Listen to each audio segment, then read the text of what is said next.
First, let me start off by saying thank you for listening to this presentation. My name is Jackie Linsky, and I'm the local history librarian here at the Sawyer Free Library. I'm a Gloucester native and feel honored to have the opportunity to help the community. Before I jump into the presentation, I wanted to share with you a little about my background and how I got into archiving. For as long as I could remember, I wanted to be a lawyer, and whenever anyone asked me, I would tell them I'm going to study criminal law. I went into undergrad as an English major and later added a history major as well.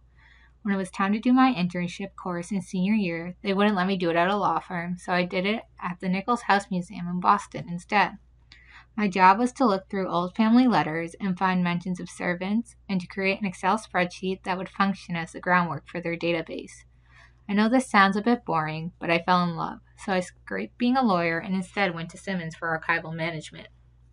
I was deep in the midst of job searching when this opportunity became available, and I was so excited about the potential opportunity to help preserve my city's past for future generations. The goal of these online workshops is to help you feel more comfortable at home and work in preserving materials important to you or your institution, as well as answering any questions or helping to alleviate any concerns you may have about working with some of your older materials. I hope that by the end of the workshop series that you feel more comfortable in ensuring the survival of some of your own archival materials. Today we are going to be talking about the basics of archiving and some of the tools that you will need to get started. Before we start though, I just wanted to say that the process of archiving can take a really long time and some materials can be expensive, so please don't get discouraged if you cannot get everything done right away. Even the smallest steps will have an impact down the road, and I hope you keep this in mind during all of the workshops. If you are unsure of what items to start with, then I usually suggest starting with the ones that are the most fragile and those that mean the most to you. If you are an institution or company, then the best place to start is with those materials that are going to be most in demand and need to be the easiest to navigate.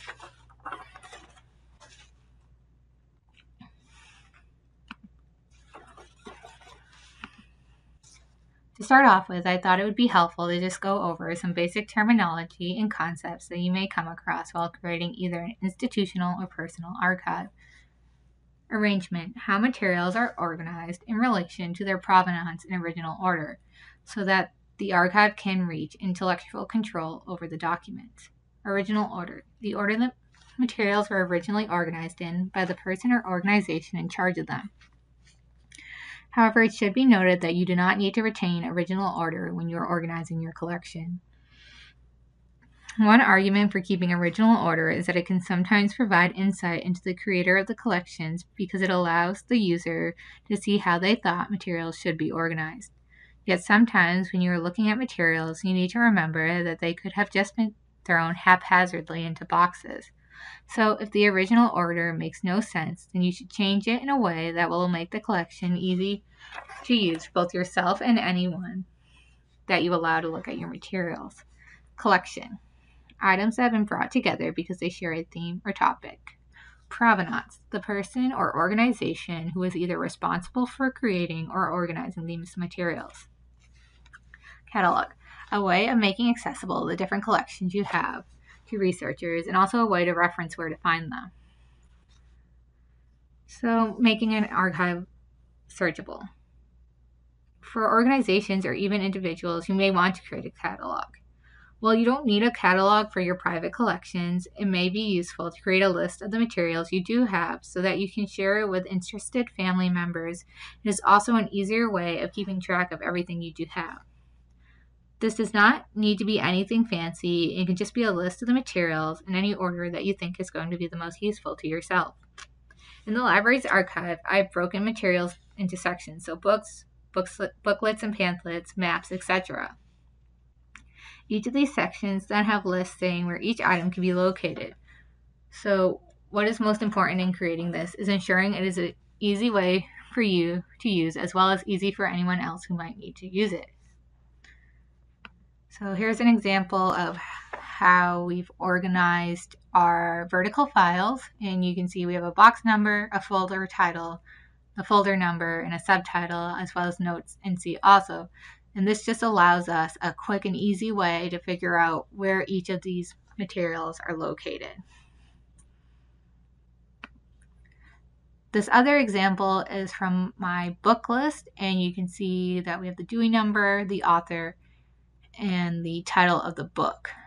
Our books are arranged by Dewey number, and so you just have to find the shelf with the corresponding Dewey number, and that is where the book is going to be located. So date range is the dates that are covered within a collection. Usually when you give a collection a title, this will be included to provide easier access in finding materials. For institutions, this will be helpful if you are looking for certain paperwork in between certain time periods. For home collections, this can be useful if you are trying to find something from a specific year quickly.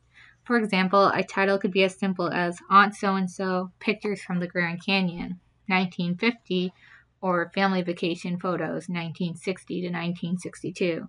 In terms of title, it is always best practice to have the name of the creator of the materials and the date range. Disaster plans, policies that have been put into place to help protect and restore materials after disaster occurs. With this, the most basic plan would just encompass what materials need to be found and worked on first, and the steps that will be taken to help ensure that the materials are taken care of appropriately. Something like this is going to be very important for materials that cannot be replaced, and especially for institutions where they may have materials that need to be kept either for legal reasons or for company policy. If there are any materials in an institution that you know are very important, I would look into some archival vendors that handle disaster situations in case you ever have to use them. On the same thought process, having grown up in Gloucester, I know that there's a lot of areas that are known to flood.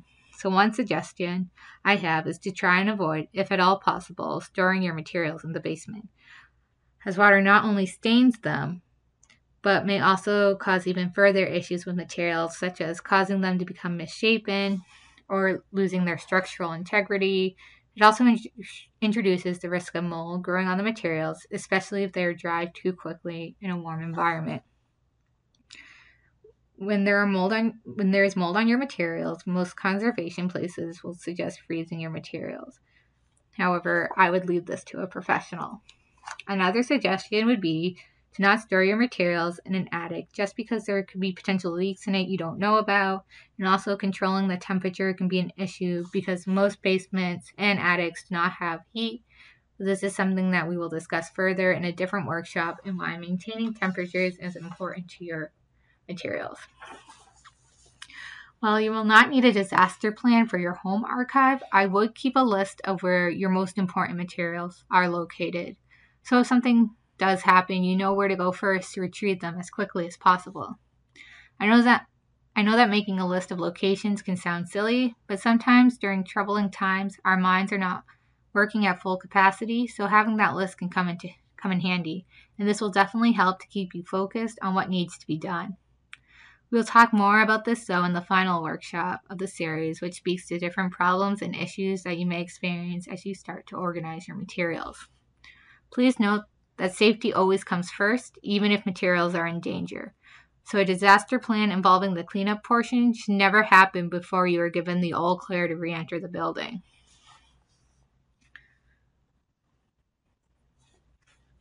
Records management often focuses on ensuring that the proper retention schedule of materials are being followed. For example, ensuring that tax records are stored and kept for the required amount of years.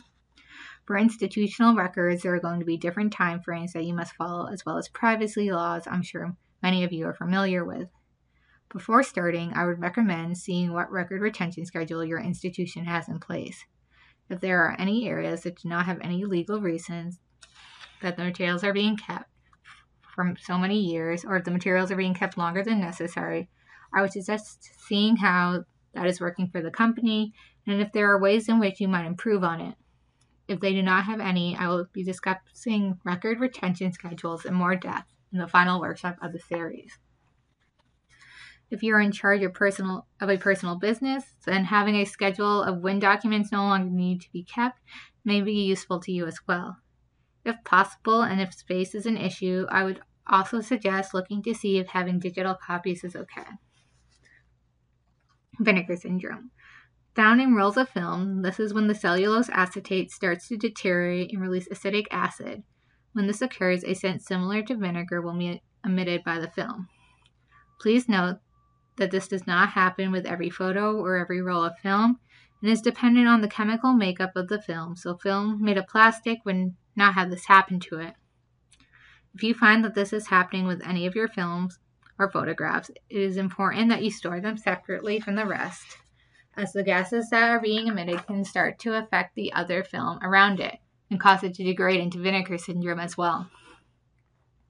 Most times you'll see this in all rolls of film, and if you find it occurring, it is best to reach out to a professional conservator because it is a hard process to slow down.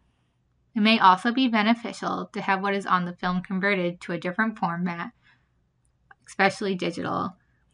There are different places that can take what is on the old film and put it onto a different format. For institutions, I quickly want to cover the difference between active records and archival records so that you can keep it in the back of your mind when you are first starting out. An active record is one that is still used frequently in the institution or home and therefore cannot be stored away, whereas archival materials are those that are traditionally no longer used frequently and have been saved more for research purposes. I wanted to go over this quickly so that you don't go in feeling like every piece of paper in your office needs to be in some sort of archive. Not every document you encounter will have archival value, and determining if it has archival value is really going to be looking at the material in question and seeing how it interacts and reflects your institution.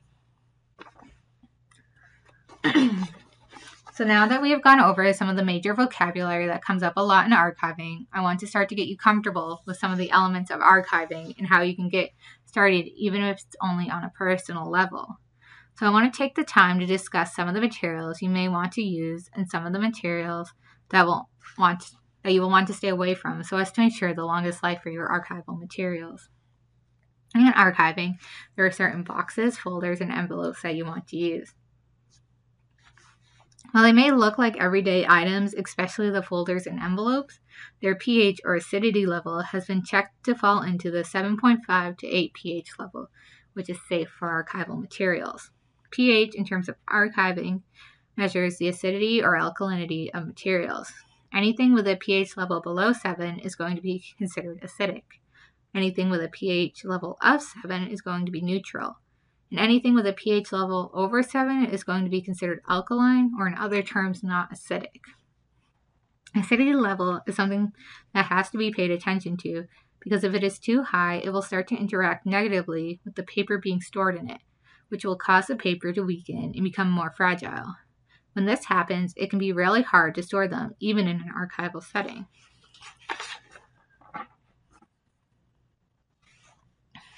In terms of folders, there are a variety of sizes that you can choose from, including those that are large enough to fit newspapers that have been laid flat, as you can see in this image. However, the most common sizes are legal and letter. The reason there are so many different sizes is so that folding the materials can be avoidable, as the folds and creases can cause the paper to weaken and lead to rips and tears where it was folded. You can see at the bottom of these folders that there are some lines. These lines indicate different places that you can fold them. How you choose to fold them will help to determine how many materials you can fit into them. For example, say you only have 2 thin pieces of paper that belong together. What you will want to do is keep the folder as it is. It will provide the most protection that way and not fold the bottom of the pages or anything like that. Now say that you have a good chunk of papers that belong together. What you can do is look at how thick the pile of papers is and then fold the folder to correspond with it. This will ensure that papers are standing up straight and that the bottom and tops of them are safe from the risk of bending. What you don't want is a box crushing down the top. Acid-free envelopes. These come in a variety of sizes, so it's important to look at the type of materials you will be storing in them before choosing the size or sizes that you want. The most popular materials to store in them are ephemera, including booklets and pamphlets, materials of similar sizes to that. Proper archival materials also include acid-free boxes. There are a variety of boxes that are also available. In this particular picture, you're seeing a letter-size box. but there are also boxes that fold upwards, which you would store books in.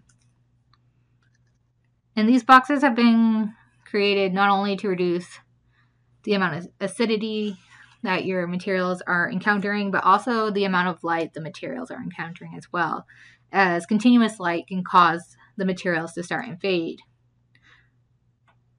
For letter and legal size boxes, you can also buy them in half sizes, which are 6 inches rather than 12 inches. This is useful when your materials may not necessarily be able to fill an entire box, as it still provides that structural integrity that the materials need. Other boxes include those that are made to store books in, so they will flip up from the top and open the whole box up so that the book can easily be removed. There are many larger boxes where the whole top can be removed. Most often you will see these for maps, newspapers, and large atlases. However, they do make smaller versions which work well for old record books. If the record books are in good condition and do not take up the whole of the box, you can oftentimes store more than one together. One of the things I would watch out for, though, is if the record books have any leather bindings on them. This is because over time, the leather can start to degrade, which causes it to become a sort of dust. This dust can then stain the pages of the book or the materials around it. From what I've seen in the library archive, the color of the dust is usually a reddish or orangish color. Oftentimes, I've found that many materials are stored into banker boxes because they are found in most office stores and can be moved around easily. However, they can be dangerous to archival materials, so if it is possible, I would suggest staying away from them. There are some boxes that are archival boxes that are similar to those of banker boxes, but fall into the safe pH level that archival materials need and can sometimes be a cheaper option if you don't want to get the boxes that are pictured below. There are ones that work very well for pamphlets and booklets, and also for maps and newspapers. For pamphlets and booklets, I would also suggest placing them into envelopes before you put them into the box, as this helps to avoid dust and dyes being transferred between the materials. And when preserving maps and newspapers, the best practice is to keep them flat if possible. In terms of maps, if you cannot keep it flat, it's better to roll them than to fold them. And this is because with folding, you are getting the really harsh lines that will become weaker as they continue to be folded and unfolded, like we spoke of before, whereas with rolling it, you are getting a curve to the material, but not sections that are going to become noticeably weaker. The boxes come in a variety of sizes in order to ensure that the materials are secure in them, while also not being too snug in them as well. It is important that the materials, when they are in the box, are not flush to the sides in a way that will make pages either in a book or folder fold and crease. There are also materials that are used specifically for photos and film, but we will discuss those more when we talk about the different types of photos you may come across in the next workshop. We are leaving them out in this one because there is such a wide variety of photos. So some other archival materials include white gloves. These are especially important when handling photographs, as the oil and dirt on our hands can be very damaging to them. You don't want to get super thick ones or stiff gloves either, as you still want to be able to have full control over the movement of your fingers. There's also cleaning sponges, and these are always going to be used dry and will help to take off surface dirt and dust. I would just suggest when you first use them to pick an inconspicuous spot on your material just to see how it interacts with it, because you don't want to risk losing an important piece of that material. So if you see that it's interacting poorly, then you continue to use it where there's any text or images. Also, archival paper clips. These paper clips are made of plastic, so they will not rust like the traditional metal paper clips in office environments. The rust from these paper clips can transfer to the materials and cause them to weaken where the rust is. And this is also the same reason why we want to stay away from staples, as they will also start to rust over time. So why are we using these particular materials, and what do they do to help the archival materials? So a lot of times in archives, we're dealing with older materials that over the years have become fragile with age. So we're doing everything we can to try and stop any deterioration any way we can. There are a few reasons why we store materials in boxes that I would like to go over quickly. One reason is to help protect the materials from dirt and dust. These can get caked onto the materials and then are hard to get off with just a dry sponge. So the best practice is to try and avoid them in the beginning if we can. Another reason is that it helps to reduce the amount of light that materials receive. Light can cause the materials to fade, which in turn can cause them to be hard to read.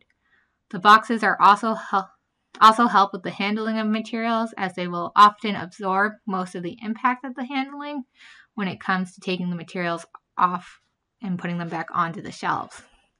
Lastly, we use them because they can help to provide structural support to materials within them.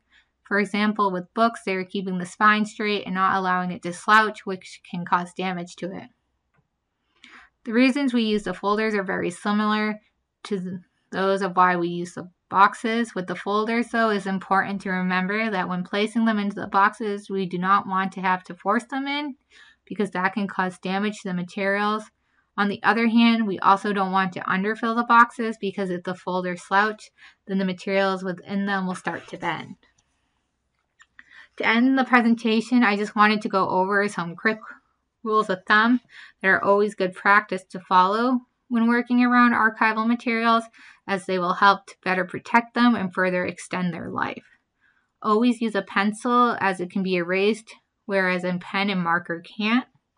Never staple or put rubber bands around archival materials. Rubber bands over time will become brittle and start to stick to the materials. This can also cause staining on your materials. However, if you do find materials with brittle rubber bands on them, you can sometimes easily get them off with a gentle brush of your hand. If they don't come off with a gentle brush, though, I would leave them alone. Tape is another material that you should never add to your archival materials. This is because the chemicals that make up the sticky side can interact negatively with the archival materials, even if it is not something seen right away. Most conservators will also suggest not using archival tape, as materials can potentially start to interact badly with it over time. There are ways to fix tears using Japanese tissue paper, but I highly suggest leaving that to a professional, as it has to be done a certain way, and is something I would not do myself to materials because I did not have the professional training. Tape, like rubber bands, will also stain your materials. However, unlike rubber bands, if the sticky side is not dried up, tape can be very difficult to remove and can even tear pages if you do try to remove it. Make sure your hands are clean before you start to work. Also make sure that they are dry as well, as wet hands can cause water stains on the materials. Try to keep food and drinks away from the materials, as they can cause staining as well as warp the materials if they spill on them. Also, try not to keep them near anything that emits odors or harsh chemicals. While working with these materials, make sure to pay attention to your hands. Some archival materials will have collected dust and dirt, and you don't want to transfer it to other materials, as it can cause staining. Pay attention to the location of any rips and tears in the materials you are handling. You want to be conscientious, as this is where the material will be the weakest and where they will have to be handled the most delicately. Make sure that at the end of the day, the materials are returned to their correct location and that they are not being exposed to too much light when you are. A great rule of thumb that can be very useful for those materials that are used often is to have an archival copy and an access copy. An access copy is a photocopied or digital version of the original that people use, so that the original can be protected and stay in the same condition that it is currently in, rather than run the risk of being damaged by consistent use. And as a reminder, because this is one of the first big steps when starting to organize your materials, make sure when you are looking at the materials to try and determine if the original order you are seeing now was intentional, or if all the materials were thrown into a box. If it looks like they were all thrown into a box, then you should try to create an order that will make the materials more accessible. Usually this is done by putting materials into chronological order. If there are various topics in one collection, then they should be separated by topic and then put into chronological order in those topics. If chronological order is feasible based on the information that you have. If you think of any questions, please feel free to reach me at jlinsky@sawyerfreelibrary.org or 978-325-5525. I would like to give a special thank you to the Gloucester Cultural Initiative for collaborating with the library on this workshop series and approaching the library with the idea. Thank you for listening to this workshop, and I hope that it was informative and helpful as you start to build your own archive.